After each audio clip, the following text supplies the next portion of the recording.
കായംകുളത്ത് നടക്കുന്ന റവന്യൂ ജില്ലാ കലോത്സവത്തിൽ നൃത്ത ഇനങ്ങളിൽ ഫലം വരുമ്പോഴൊക്കെ താൻ വിധികർത്താക്കളെ സ്വാധീനിച്ചു എന്ന തരത്തിൽ ചിലർ നിരന്തരം ആരോപണം ഉന്നയിക്കുകയാണെന്നും ഇതിനെതിരെ നിയമപരമായ നീക്കം നടത്തുമെന്നും നൃത്താധ്യാപകൻ.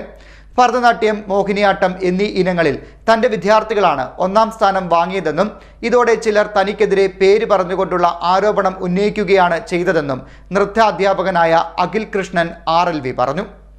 കായംകുളത്ത് നടക്കുന്ന ആലപ്പുഴ റവന്യൂ ജില്ലാ സ്കൂൾ കലോത്സവത്തിലെ നൃത്ത മത്സരങ്ങളുടെ ഫലം വരുമ്പോൾ വിധി നിർണയത്തിൽ താൻ ഇടപെട്ടു എന്ന രൂപത്തിൽ നിരന്തരമായി പേര് പറഞ്ഞുകൊണ്ട് തന്നെ ചിലർ ആരോപണം ഉന്നയിക്കുന്നതിനെതിരെ നിയമ നടപടിക്കൊരുങ്ങുകയാണ് നൃത്താധ്യാപകനായ അഖിൽ കൃഷ്ണൻ RLV.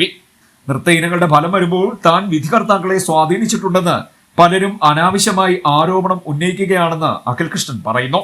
HS വിഭാഗം, HSS വിഭാഗം ഭരതനാട്യം, HS വിഭാഗം, HSS വിഭാഗം മോഹിനിയാട്ടം എന്നീ മത്സരങ്ങളിൽ അഖിൽ കൃഷ്ണന്റെ വിദ്യാർത്ഥികളാണ് ഒന്നാം സ്ഥാനത്തെത്തിയത്. കഴിഞ്ഞ 5-6 വർഷങ്ങളിലായി സംസ്ഥാന കലോത്സവത്തിലും മറ്റും ഹരിപ്പാട് സ്വദേശിയായ അഖിൽ കൃഷ്ണന്റെ വിദ്യാർത്ഥികൾ A ഗ്രേഡ് വാങ്ങുന്നുണ്ട്.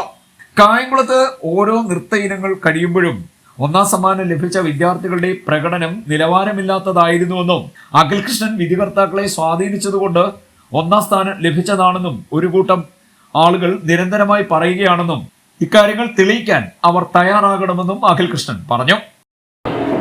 മെയിനായിട്ടുള്ള പ്രശ്നം നൃത്തവേദിയിലെ എല്ലാ മത്സരത്തിൻ്റെ ഫലം വരുമ്പോഴും എല്ലാ ജഡ്ജസിനെതിരെയും അവിടെ മത്സരിച്ച വിദ്യാർത്ഥികളും നിലവാരമില്ലെന്നും അതുപോലെ തന്നെ ജഡ്ജസിന് കോഴ കൊടുത്തിട്ടാണ് അവിടെ ജഡ്ജസിനെ ഇരുത്തിയേക്കെന്നും പറഞ്ഞ് സ്ഥിര വഴക്കാണ്.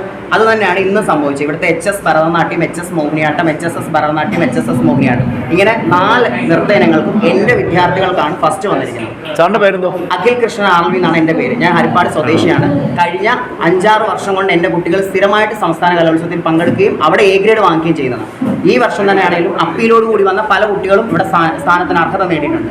ഇത് ഞാൻ എന്തുകൊണ്ടാണ് റിയാക്ട് ചെയ്യുന്നതെന്ന് വെച്ച് കഴിഞ്ഞാൽ എല്ലാ കലോത്സവങ്ങളിലും ഇതേപോലെ കോഴയാണ് അതാണ് ഇതാണെന്ന് പറയുമ്പോൾ പങ്കെടുക്കുന്ന വിദ്യാർത്ഥിയും അതുപോലെ തന്നെ അത് പഠിപ്പിക്കുന്ന അധ്യാപകരും നിരപരാധികളാണെന്നുള്ളത് തെളിയിക്കാൻ ഒരു മാർഗവുമില്ല.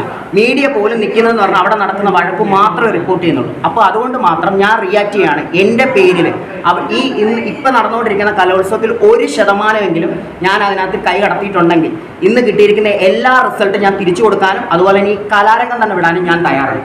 ഇതിന് റിയാക്ട് ചെയ്യാൻ പറ്റുന്ന ആരെങ്കിലും ഉണ്ട് റിയാക്ട് ചെയ്യും. സാറ് പരാതി കൊടുത്തു? എങ്ങും പരാതി കൊടുത്തിട്ടില്ല. കാരണം ഇവിടെ ഓൾറെഡി എല്ലാവരും ഇങ്ങനെ കിടന്ന് പറയുന്നത് എൻ്റെ പേരെടുത്ത് തന്നെയാണ് പറഞ്ഞത് ഞാൻ റിസൾട്ട് പിടിച്ചതാണെന്ന് തന്നെ.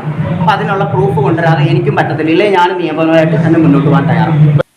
ഇത്തരത്തിൽ തെളിയിക്കാൻ സാധിച്ചാൽ താൻ അവിഹിതമായി ഇടപെട്ടതിന്റെ തെളിവ് നൽകിയാലും ലഭിച്ച സ്ഥാനങ്ങളെല്ലാം തിരികെ നൽകുമെന്നും കലാരംഗം തന്നെ വിടുകയും ചെയ്യുമെന്നും അഖിൽ കൃഷ്ണൻ പറയുന്നു.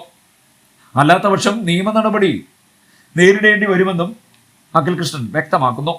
വിധി നിർണയവുമായി ബന്ധപ്പെട്ട് കുറ്റമറ്റ സംവിധാനങ്ങൾ ഒരുക്കിയാൽ ഇത്തരത്തിൽ വ്യക്തിപരമായുള്ള ആരോപണങ്ങൾ വരാനുള്ള സാഹചര്യം ഒഴിവാക്കാൻ കഴിയുമെന്നും അഖിൽ കൃഷ്ണൻ പറഞ്ഞു.